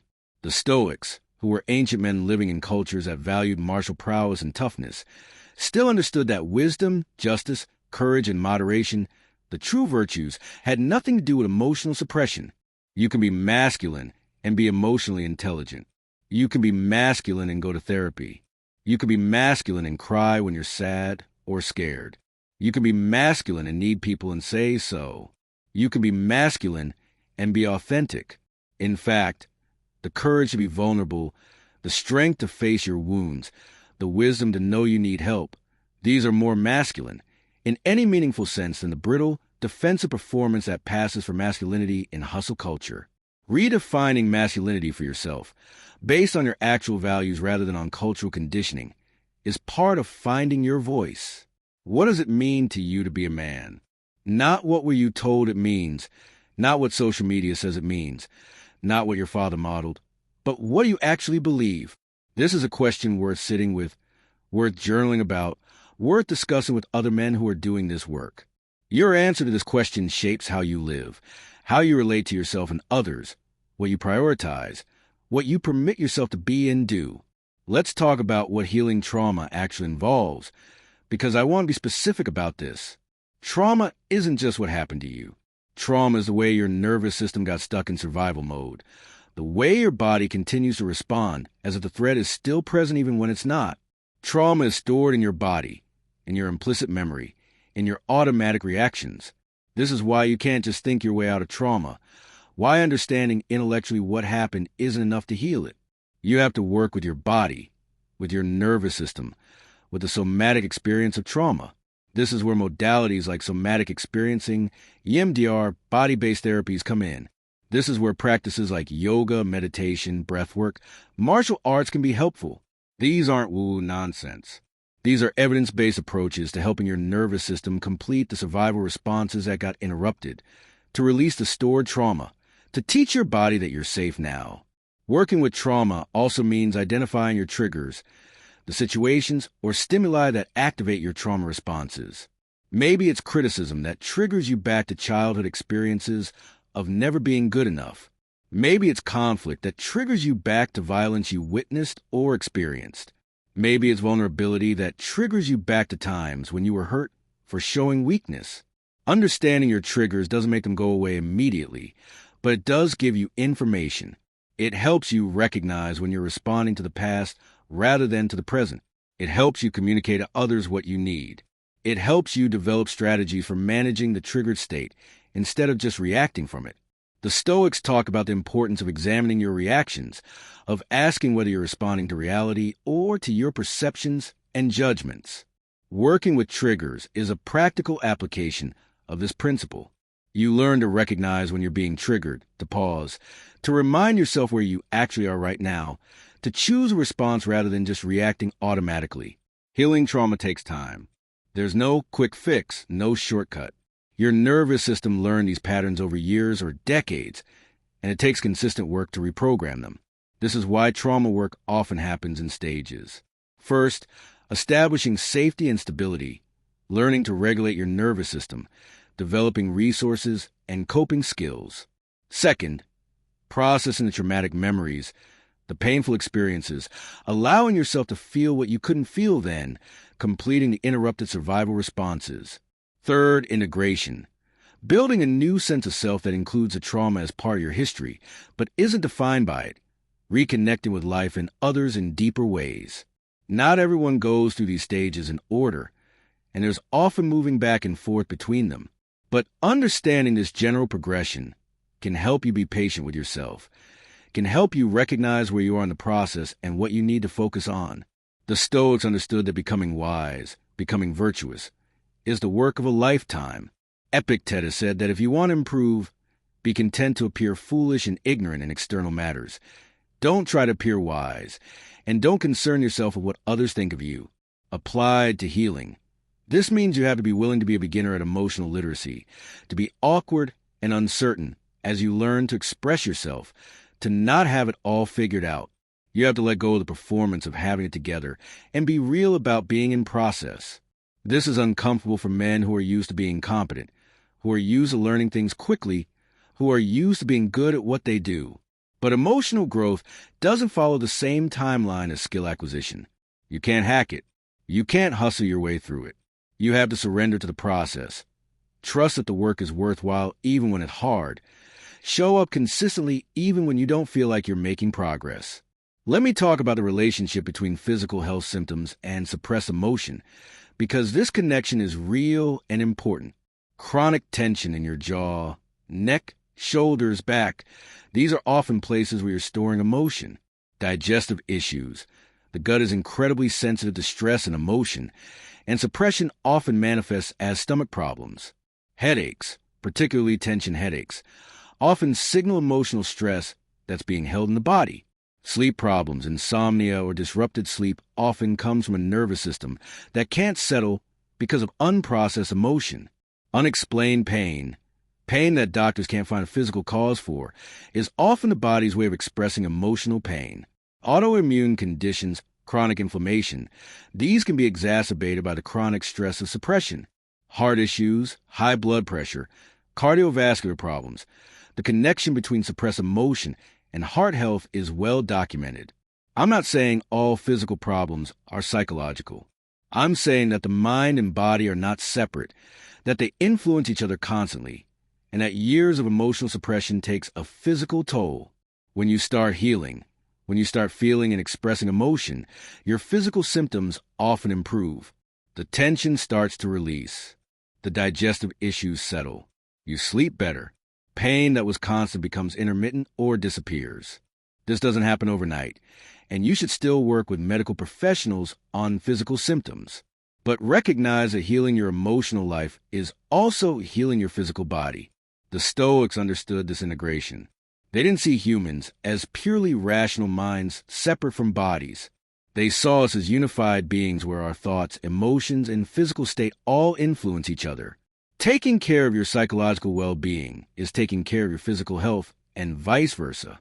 Let's talk about what it means to live with integrity, because this is central to both Stoic philosophy and to healing. Integrity means alignment between your values and your actions, between who you are on the inside and who you are on the outside. When you're suppressing, when you're performing, when you're living according to others' expectations rather than your own values, you're out of integrity. There's a split between your authentic self and your public persona, and this split creates enormous psychological distress. The Stoics called this living contrary to nature, betraying your essential character. Carl Jung called it losing connection with yourself. Whatever you call it, it's corrosive. It makes you feel fake, hollow, like a fraud, even when you're succeeding externally.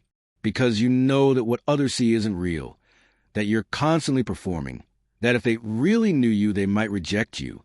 Living with integrity means bringing these two parts of yourself into alignment. It means being the same person in public that you are in private. It means your actions reflecting your values. It means saying what you mean and meaning what you say. It means making choices based on what you actually believe is right rather than on what will get approval. It means being honest even when honesty is uncomfortable. It means admitting mistakes instead of defending yourself. It means following through on commitments you make to yourself, not just commitments to others. The Stoics would tell you that integrity is essential for eudaimonia, for human flourishing, for the good life. You cannot be happy while living in fundamental dishonesty with yourself. You cannot be at peace while constantly betraying your own nature. Finding your voice is ultimately about integrity, about refusing to continue the split between authentic self and performance, about choosing to be whole even when wholeness is scary. I want to address depression specifically because many men who are suppressing are also deeply depressed, even if they don't recognize it or call it that. Male depression often doesn't look like sadness. It looks like irritability, anger, withdrawal, risk-taking behavior, substance use, workaholism, numbness. You might not feel sad. You might just feel empty, disconnected, like you're going through the motions. You might lose interest in things you used to enjoy. You might sleep too much or not enough. You might have thoughts that life isn't worth living, that people will be better off without you, that there's no point in any of it. These are signs of depression, and depression is a serious medical condition that often requires treatment. If you're experiencing these symptoms, please talk to a doctor or therapist. Depression isn't weakness. It's not something you can just power through with willpower. It's a real health condition that responds to treatment. The connection between suppression and depression is clear. When you suppress emotions for long enough, your brain and nervous system adapt by essentially turning down the volume on all emotion. You don't just not feel the painful feelings. You stop feeling much of anything. Joy becomes muted. Connection becomes impossible. Life becomes gray and meaningless. This is your psyche's protection mechanism, but it's not a good long-term solution.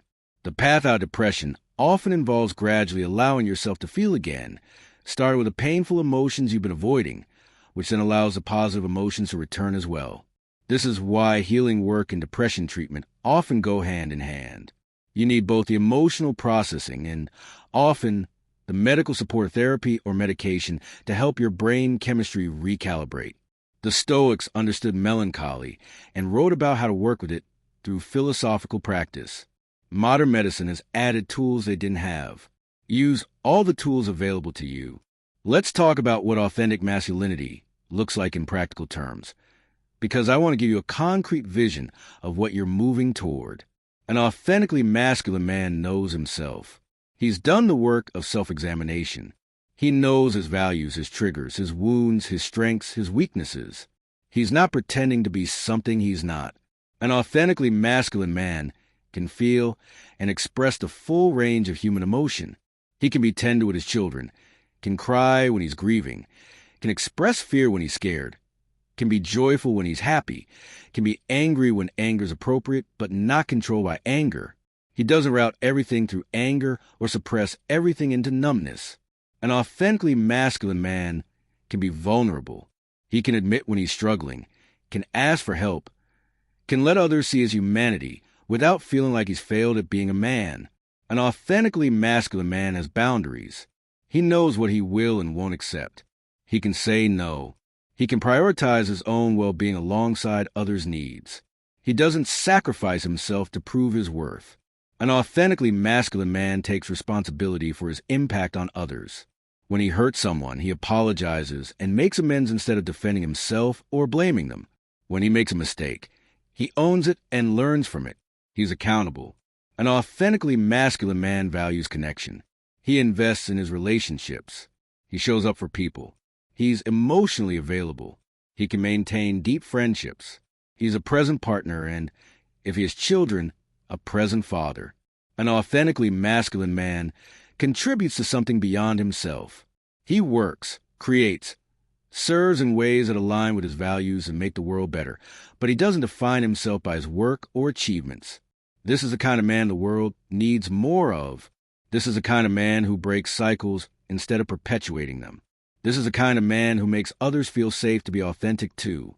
This is masculinity that's actually strong, actually healthy, actually sustainable. And every quality I just described requires the work we've been talking about. Healing trauma, processing emotion, finding your voice, living with integrity. You cannot become this kind of man while you're suppressing, performing, grinding yourself into dust in hustle culture. You become this kind of man by doing the hard inner work, by choosing authenticity over approval, by committing to growth even when it's uncomfortable. The Stoics would recognize this vision of masculinity as virtuous masculinity, masculinity based on wisdom, justice, courage, and moderation rather than on external performance or toxic cultural conditioning. Let me talk about the importance of ritual and routine in healing work. Because structure supports growth. The Stoics were big on daily practices, morning and evening rituals that helped them stay aligned with their values and maintain perspective. You need similar structures. Maybe it's a morning practice where you meditate for 10 minutes. Journal about your intentions of the day. Remind yourself of your values. Maybe it's an evening practice where you review your day. Examine your responses. Practice gratitude. Prepare for rest. Maybe it's a weekly check-in where you assess your progress. Adjust your approach. Plan for the week ahead. Maybe it's a monthly practice where you review your longer-term goals and patterns. These rituals create containers for your healing work. They ensure you're actually practicing consistently rather than just thinking about practicing. They provide structure when you're feeling lost. They anchor you when everything feels chaotic. The specific rituals don't matter as much as consistency. Pick practices that resonate with you and commit to them. Show up for yourself the way you'd show up for an important meeting or a commitment to someone else. This is you honoring yourself, you treating your healing as the priority it is. Over time, these practices become habits, and habits become character. The person you are is largely the sum of what you do consistently. If you consistently suppress, avoid, perform, you become someone who is suppressed, avoidant, inauthentic. If you consistently practice self-examination, emotional honesty, vulnerability, you become someone who is self-aware, authentic, connected.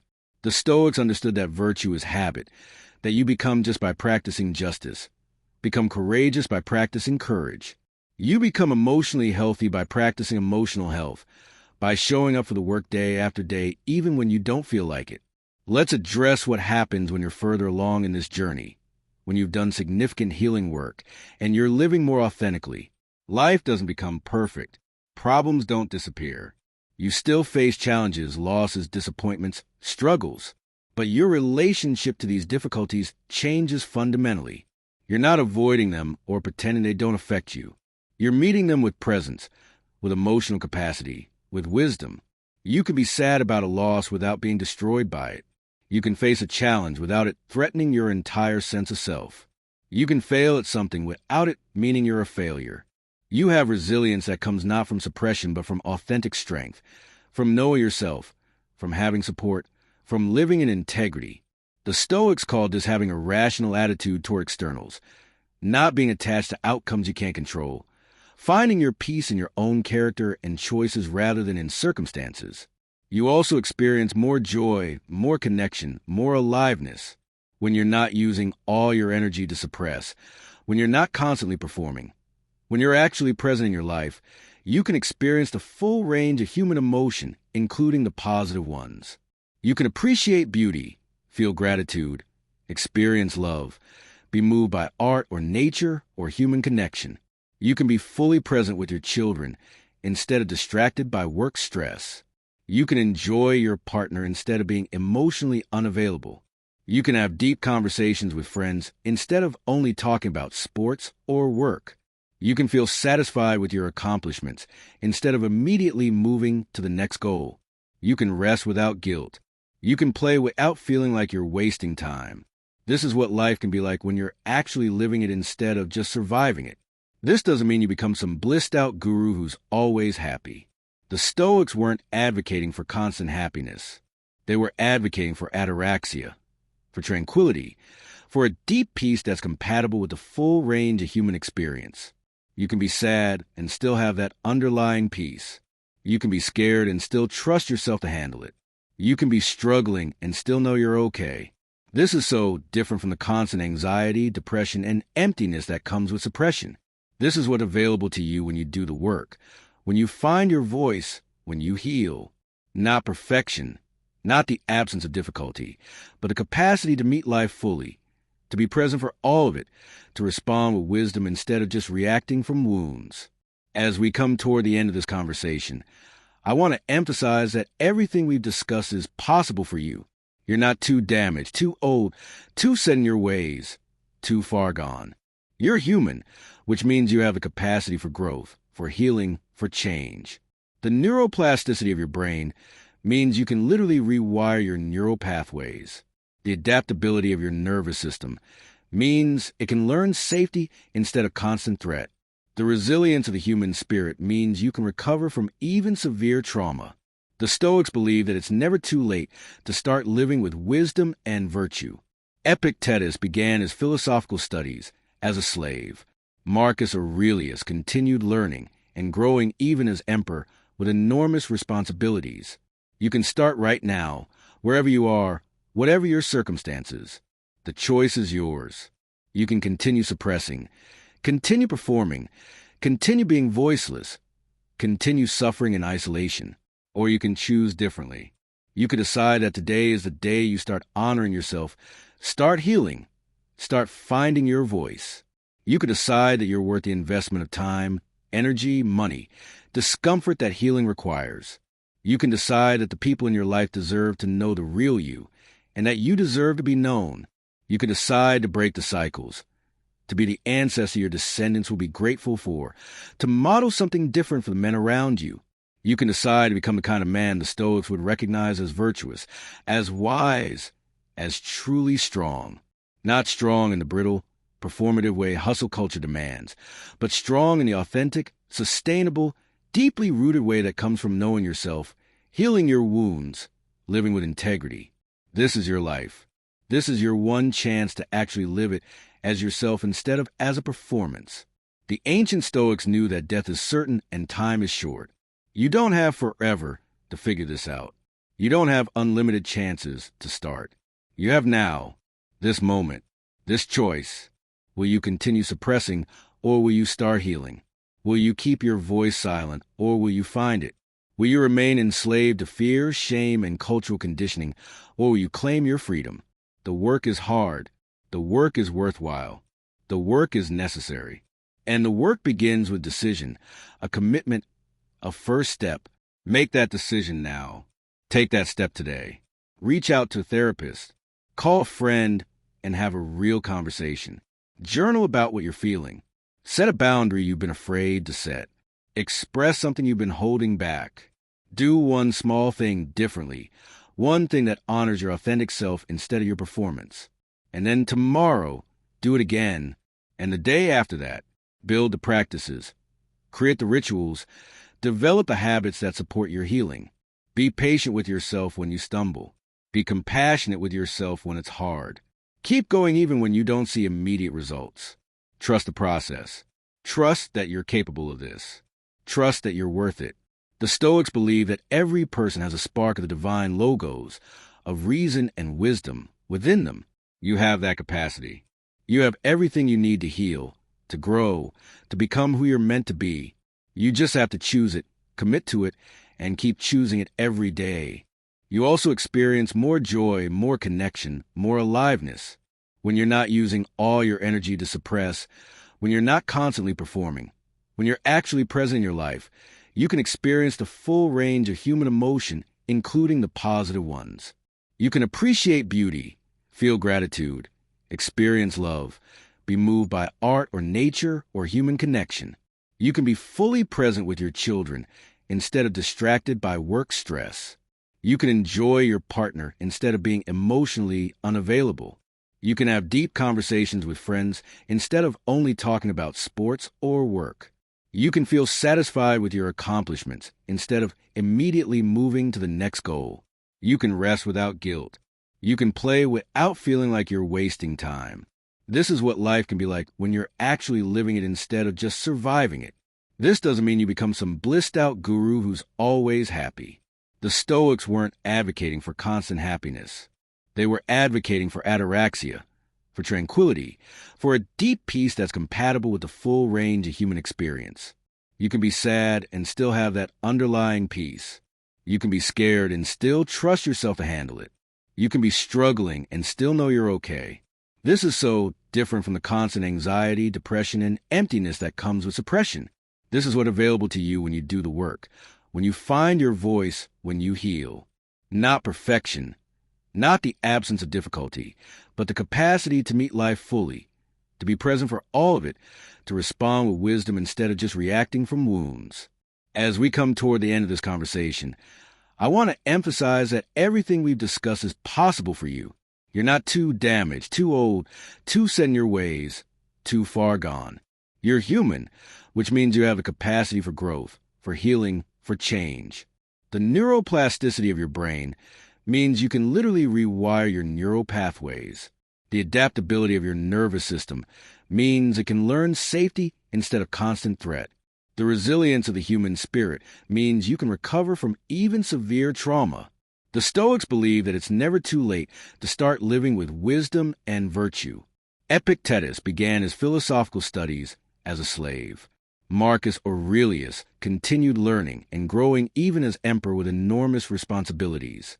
You can start right now, wherever you are, whatever your circumstances. The choice is yours. You can continue suppressing, continue performing, continue being voiceless, continue suffering in isolation, or you can choose differently. You can decide that today is the day you start honoring yourself, start healing, start finding your voice. You can decide that you're worth the investment of time, energy, money, discomfort that healing requires. You can decide that the people in your life deserve to know the real you, and that you deserve to be known. You can decide to break the cycles, to be the ancestor your descendants will be grateful for, to model something different for the men around you. You can decide to become the kind of man the Stoics would recognize as virtuous, as wise, as truly strong. Not strong in the brittle, performative way hustle culture demands, but strong in the authentic, sustainable, deeply rooted way that comes from knowing yourself, healing your wounds, living with integrity. This is your life. This is your one chance to actually live it as yourself instead of as a performance. The ancient Stoics knew that death is certain and time is short. You don't have forever to figure this out. You don't have unlimited chances to start. You have now, this moment, this choice. Will you continue suppressing, or will you start healing? Will you keep your voice silent, or will you find it? Will you remain enslaved to fear, shame, and cultural conditioning, or will you claim your freedom? The work is hard. The work is worthwhile. The work is necessary. And the work begins with decision, a commitment, a first step. Make that decision now. Take that step today. Reach out to a therapist. Call a friend and have a real conversation. Journal about what you're feeling. Set a boundary you've been afraid to set. Express something you've been holding back. Do one small thing differently. One thing that honors your authentic self instead of your performance. And then, tomorrow, do it again. And the day after that, build the practices. Create the rituals. Develop the habits that support your healing. Be patient with yourself when you stumble. Be compassionate with yourself when it's hard. Keep going even when you don't see immediate results. Trust the process. Trust that you're capable of this. Trust that you're worth it. The Stoics believe that every person has a spark of the divine logos, of reason and wisdom within them. You have that capacity. You have everything you need to heal, to grow, to become who you're meant to be. You just have to choose it, commit to it, and keep choosing it every day. You deserve to be free. Free from suppression, from performance, from the prison of toxic masculinity. You deserve to know yourself, to like yourself, to be yourself. You deserve connection, depth, meaning, peace. You deserve to have your voice, to speak your truth, to be heard and understood. You deserve healing. And the world deserves a version of you that emerges when you do this work. The authentic, wise, compassionate, strong man you're capable of being. That man is waiting for you. He's not some distant ideal. He's who you already are underneath all the suppression and performance. You don't have to become him. You just have to uncover him, to remove the layers of conditioning and wounds and fear that are hiding him. You do that through the work we've discussed. Therapy, self-examination, vulnerability, community, boundaries, self-compassion, integrity. The Stoics would end with a call to action, and so will I. Don't just consume this information and move on. Don't just feel momentarily inspired and then fall back into old patterns. Decide right now what your first step will be. Maybe it's researching therapists in your area. Maybe it's texting a friend to ask if they'll talk honestly with you. Maybe it's buying a journal and committing to write in it daily. Maybe it's setting a boundary you've been avoiding. Maybe it's allowing yourself to feel the emotion you're experiencing right now as you read this instead of immediately suppressing it. Whatever it is, commit to it. Write it down. Tell someone. Create accountability. And then do it. Today. Not someday. Not when circumstances are perfect. Now. Your life is waiting for you. The real life, the authentic life, the connected life, the free life. It's on the other side of this work. And the only way to get there is through the discomfort, through the vulnerability, through the grief, through the fear, through all the things you've been avoiding. The Stoics knew that the obstacle is away, that the path to wisdom goes through difficulty, not around it. You have to face what you've been running from. You have to feel what you've been suppressing. You have to find the voice you've been silencing. And when you do, when you commit to this journey and stay with it, you'll discover a version of yourself you didn't know was possible. A version that's whole, that's authentic, that's free. A version that can feel deeply and act wisely. A version that can connect meaningfully and love fully. A version that lives with integrity and courage. That version of you is your birthright. Claim it. Start now. Find your voice. Live your life. The time is now. The choice is yours. Begin. If this story hit you, if somewhere inside you felt a piece of yourself wake up, then don't walk away in silence. Subscribe now. Because men like you, disciplined, ambitious, exhausted, lonely, deserve a place where the truth isn't punished, where vulnerability isn't mocked, and where strength isn't measured only by how much weight you can carry alone. Hit subscribe. Stay here. Don't disappear back into isolation. Your story doesn't have to be lived in silence anymore.